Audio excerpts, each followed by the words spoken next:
ГСП онлайн. Городские новости сейчас. История многодетной мамы, которую уволили из горзеленхоза, подытожена. 8 февраля, накануне судебного заседания, с Екатериной Агарковой встретился мэр Ухты и представитель администрации главы Коми. Они принесли извинения за действия руководства зеленхоза и предложили вариант – восстановить на работу и убрать запись об увольнении по статье без суда. Устроило ли это женщину? Я хочу остаться работать. Работа любимая, и мне очень нравится. И думаю, не год-полтора, но пока предприятие живо, буду работать, стараться. Помимо прочего, мэр Ухты и представитель аппарата главы Коми подробно порасспросили о ситуации на предприятии. Вполне вероятно, у зеленхоза появится новый директор. Ну а пока 12 февраля Екатерина снова вышла на работу.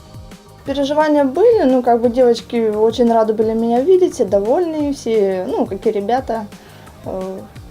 Как будто побывала в отпуске и все.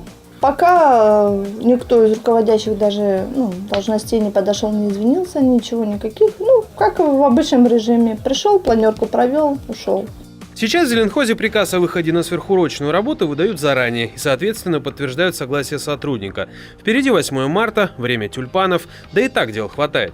Что касается домашних, Катя с улыбкой замечает, что все это непростое время муж очень ее поддерживал, а трое парней старались особо не бедокурить.